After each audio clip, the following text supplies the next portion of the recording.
Video शुरू होने से पहले हमारे चैनल को लाइक और सब्सक्राइब जरूर कर दीजिए।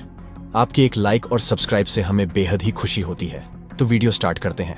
क्या आप विश्वास करेंगे कि हमारे देश भारत में ही एक ऐसा स्थान है जहां एलियन यानी दूसरे ग्रहों के लोग अक्सर आते या प्रकट होते हैं।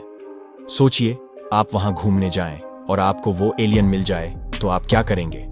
शायद आप घबरा जाएं या पूरी मिठास घोल कर बोलें, एलियन जी पधारो हमारे देश। कितना रोमांचक क्षण होगा ना एलियन से मिलना। तो आइए आपको बताते हैं भारत के कोंका ला पास के बारे में, जहां अक्सर ही दिख जाते हैं एलियन। भारत के लद्दाख क्षेत्र में बर्फीली पहाड़ियों से घिरा हुआ एक दर्रा है जिसका नाम है कोंका ला पास। तिब्बती भाषा में ला शब्द का अर्थ है दर्रा।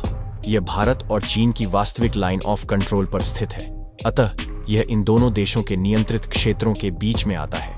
यह इलाका इसीलिए अक्सर विवादों में घिरा रहता है। आपसी समझौतों के तहत दोनों ही देशों की सेनाएं यहां पर गश्त नहीं लगा सकती। पर आज हम यहां इस विषय पर बात नहीं करने जा रहे हैं कि यह असल में किस देश की सीमा के अंतर्गत आता है। हम आज आपको इसके बारे में एक चौंका देने वाली जानकारी देने जा रहे हैं। कई वर्षों से यह वैज्ञानिकों के लिए आकर्षण का केंद्र बना हुआ है, क्योंकि ऐसा माना जाता है कि यहाँ दूसरे ग्रहों से उड़न तस्तरी या यूएफओ अक्सर आती है। तो यदि आप भी उड़न तस्तरी या यूएफओ देखना चाहते हैं तो आप कोंका ला पास जा सकते हैं। ऐसा कहा जाता है कि यहाँ महीने में कई बार दूसरे ग्रहों से विमान आते हैं। ये सिर्फ झूठे दावे इसलिए नहीं हो सकते क्योंकि अलग अलग समय पर एक नहीं बल्कि बहुत से लोगों ने इन विचित्र आकार प्रकार के विमानों से अजीब अजीब आकृतियों के एलियंस को उतरते हुए भी देखा है। स्थानीय लोगों और सैलानियों की बात माने तो यहाँ पर कई बार यूएफओ देखे गए हैं। सबसे कमाल की बात यह है कि अगर ये बात केवल वहां के स्थानीय नागरिक या सैलानी ही बोलते तो शायद कोई ज्यादा ध्यान नहीं देता, क्योंकि ऐसा देखा गया है कि सामान्य लोग तो किसी भी अजीब सी उड़ती हुई चीज को यूएफओ बोल देते हैं। पर इन एलियंस और उनके यूएफओ को देखने का दावा करने वाले लोगों में बड़ी संख्या उन वैज्ञानिकों की भी है जो यहाँ पर रिसर्च करने आते हैं। समूह यहाँ कुछ खोज करने में जुटा था। अपने सर्वेक्षण के दौरान उन्हें चमकदार रोबोट जैसी कोई वस्तु उड़ते हुए दिखाई दी और उन वैज्ञानिकों ने कई मिनटों के लंबे वीडियो में उस उड़न खटोले की वीडियो भी बनाई। परंतु इस विषय पर दुनिया भर के वैज्ञानिक किसी निष्कर्ष पर नहीं पहुंच सके कि उड़ने वाली वह वस्तु क्या थी। यह बात और पुख्ता तब हो गई जब सन 2006 में गूगल ने इसी क्षेत्र की एक सैटेलाइट पिक्चर में कुछ अजीबोगरीब चित्र दिखाए, जिनको विशेषज्ञों ने माना कि ये संभवतः एलियंस भी हो सकते हैं। एक बार फिर साल 2012 में यहां भारतीय सेना और एक इंडो टिबेटन जवानों की एक मिलीजुली टुकड़ी को पैंगोंग झील के ऊपर एक दो बार नहीं बल्कि 100 से अधिक अलग अलग समयों पर कुछ बड़े आकार की रहस्यमयी और चमकदार पीले रंग की चीज उड़ती हुई दिखी, जो सेना के अधिकारियों के अनुसार अब तक के किसी भी छोटे वायुयान, ड्रोन या सैटेलाइट की परिभाषा में फिट नहीं बैठती थी।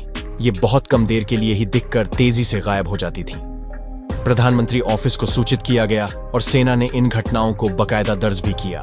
यही नहीं, भारतीय सेना ने इन उड़न खटोलों को राडार से भी ट्रैक करने का प्रयास किया और इनके पीछे अपने हाई पावर ड्रोन भी भेजे, पर कुछ भी पता नहीं चल सका। 2012 में ही पैंगोंग झील से लगभग 150 किलोमीटर दक्षिण में स्थित हानले में भारतीय खगोलीय वेधशाला के खगोलविदों की एक टीम ने 3 दिनों तक इन रहस्यमयी पीले चमकदार उड़न खटोलों का अध्ययन किया।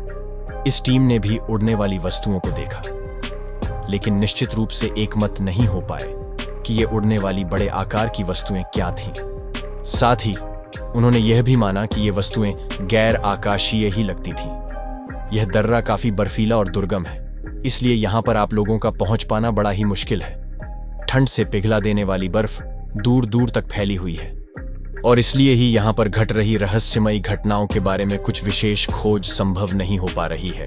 परंतु इन रहस्यमयी घटनाओं के बारे में जानने की कोशिश विश्व के कई वैज्ञानिक कर रहे हैं। अगर ये चीन से भेजे गए ड्रोन या कोई इलेक्ट्रॉनिक उपकरण होते तो एक बार तो पकड़े जरूर जाते, क्योंकि भारत के पास भी अब शक्तिशाली ड्रोन और राडार हैं। शायद आने वाले समय में हमें कोंका ला पास की सच्चाई का बेहतर तरीके से पता चल पाए।